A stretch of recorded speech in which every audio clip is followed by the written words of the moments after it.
వాళ్ళు మాకు విలువ ఇవ్వలేదు కాబట్టి వైఎస్ఆర్ కాంగ్రెస్ పెద్ద దిక్కొట్ట రుణం అన్నారు కాబట్టి పోయేదాన్ని ప్రయత్నం చేశాం.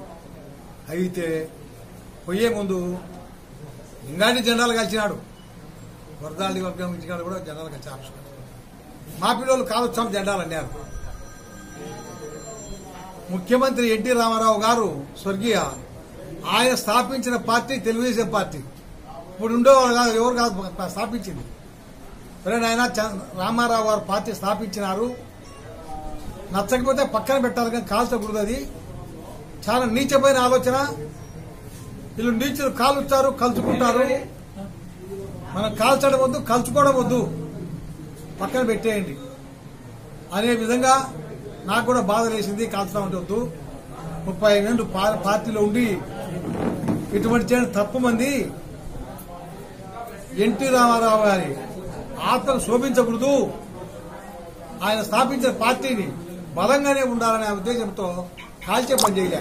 నేను కాల్చింటే నాదే ఇచ్చామని వాళ్ళు ఇచ్చి లేకపోయినా నాకేం సంబంధం లే, నాకు అవసరం కూడా లేదు. ఈ విధంగా వాళ్ళు చేసే పనులు, వాళ్ళ ప్రవర్తనలు బాగలేక నేను పార్టీ కోసం పనిచేసి ఒక కౌన్సిలర్ స్థాయి నుంచి ఎమ్మెల్యే గెలిపించే ఏ పొద్దున పాపాన పోయినావా, ఇంత పని చేసుకుంటావా, ఈ ఉద్యోగం వెయ్యాలా, ఈ స్టోర్ ఇప్పియాలా అనే పాపాన పోయి ఆ దరిద్రుడు ఆయన మళ్ళీ లింగారెడ్డి గారు. అటువంటి పరిస్థితుల్లో టికెట్ వచ్చే ఆ రోజుల్లో నువ్వు లేకుండా పెద్ద దిక్కు ఎవరు మామా, నువ్వే మా మామ, మా దిక్కు, మా బావ అని టికెట్ తీసుకుని ఇంటికాడికి వచ్చి కాళ్ళు పట్టుకునేవాడు. నన్నేం కాళ్ళు పట్టుకోవద్దు, కష్టపడి పని చేయి, 10 మంది పలుకు అని చెప్తా గెలిపించాక 5వ రోజు పక్కకు తెప్పేసినాం.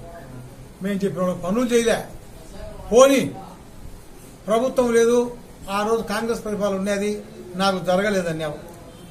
మళ్ళా నువ్వు టికెట్ చేతకాక తెచ్చుకోక వరదాడికి ఇచ్చారు. ఆయన పోటీ చేశాడు, ఓడిపోయినాడు. ఆయన్ని గెలిపించే నీకు ఎమ్మెల్సీ ఇచ్చామన్నారు, చేయలే. నువ్వు పార్టీ కాడ ఎన్నెన్నో అబద్దాలో చెప్పి నేను అది చేసిన ఇది చేసిన. పార్టీకి చేసింది ఆయన ఏం లేదు. పార్టీకి చేసింది ఏమింది, ఆయన బాడీలు కట్టుకోవడము, భూములు కొనుక్కోవడం ఆయన చేసింది. మేము ఆస్తులు అమ్ముకున్నాం పార్టీకి చేసి కోట్లలో. అది ఎవరు నమ్మరు. మాకు విలువ లేదు. నేను చంద్రబాబు నాయుడు కలిసరి పోతే నాకు అపాయింట్మెంట్ ఇప్పేగా. వాళ్ళు చేసే తప్పులు యథార్థ మాట్లాడితే యథార్థవాది లోక విరోధి, యథార్థవాది లోక విరోధి. తప్పులు చెప్తామనేది నాకు అపాయింట్మెంట్ ఇప్పారు. 5 అర్థులు చూసా, చా నీచమైన పని, నాకు పోవడం తప్పు. ఇంటికాడ నాకు గౌరవం ఉంటుంది. టికెట్ కోసం పోయినాం. నువ్వురానే చెప్తావు నేను ఒక్కడు లేడు దొరకలేక. మంత్రి నారాయణ తెలుసు కాబట్టి ఆయన దొరకపోయి అపాయింట్మెంట్ ఇచ్చే సార్ మాకు కూడా అవకాశం ఇచ్చే పోటీ చేస్తాం సార్ అని అడిగినాం. బయట ఇచ్చాం, ఇంటికి వచ్చినాం. మళ్ళీ అందరు పోతే మళ్ళరా, మధ్యాహ్నం రా, సాయంత్రం రా, ఇప్పుడు కాదు పో, రేపు కాదు పని.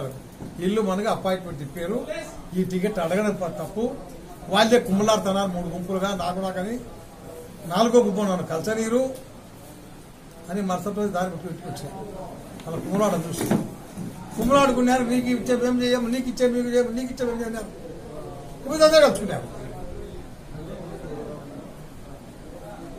కనీసం నువ్వు ఒక మాజీ మున్సిపల్ చైర్మన్ 30 ఏళ్ళ నుంచి పార్టీలో ఉండవు. రాను ఇంటికాడికి వచ్చి దిక్కు లేడు ఎవరు. నిన్న పార్టీ డిసైడ్ అయ్యి షేమియాన కట్టాక ఈమెదారుడు వచ్చాడు. అన్నా చాలా తప్పు చేస్తాను ఆయన. తప్పు నేను చేయలేను, మీకు ఎన్నో చెప్పిన అడగమని మీరు ఎవరు అడగలేకపోయినారు. ఇప్పుడు రాజు కన్నా మొండోడు గొప్పోడంట. రాజు కన్నా మొండోడు, దొంగోడు గొప్పోడు. అట్టోడు మన నాయకుడు లింగారెడ్డి. కాబట్టి ఎవరు చెప్పినా వినడు, వినేవాడు కాదు. మీరెందుకు వచ్చారు, మీరే పోటీ చేసినారా, పద్ధతి మార్చుకోము అనే పద్ధతిలో మేము పార్టీలో చేరినాము. ప్రజల కోసం పనిచేసేదానికి ఉన్నాం. మాకే స్వార్థ రాజకీయాలు లేవు, కోర్టు సంపాదించిన ఆలోచన కూడా లేదు. అవకాశం ఇస్తే జగన్మోహన్ సీఎం అయితే నేను మున్సిపల్ చైర్మన్ పోటీ చేస్తా. ప్రొద్దుటూ డెవలప్ సాయశక్తి కృషి చేసి 5 గంటలకు లేచి రాత్రి 10 గంటల వరకు కూడా పనిచేసేదానికి నేను సుముఖంగా ఉంటా. పట్టణాభివృద్ధి నా జయం. కాబట్టి అక్కడ ఉంటే వాళ్ళ కుమ్ములాటలు కొట్టాడుతోనే పార్టీ పత్రం అవుతుంది. మనం ముందుకు లేవు పని చేయలేమని ఇక్కడికి వచ్చాను. మీరు వైసీపీలో చేరారు, మీతో పాటు ఎన్ని కుటుంబాలు వైసీపీలో చేరారు? మా వార్డులో దాదాపు అందరు ఇళ్ళకాళ్ళు లేరు, పని పోయినారు. 200-300 కుటుంబాలు వచ్చారు. మా ఎమ్మటి అందరు ఉన్నారు. వార్డు అంతా మొత్తం కూడా మాకు 75% సహకరించిన వాళ్ళే. నేను 87లో కౌన్సిలరు. మళ్ళా హుషారమ్మ బీసీ లేడీస్ వచ్చారు కౌన్సిలర్, తెలుగుదేశమే. మళ్ళా తర్వాత పాండ్యం సావిత్రం నేను కౌన్సిలర్ ప్లోల్డరు.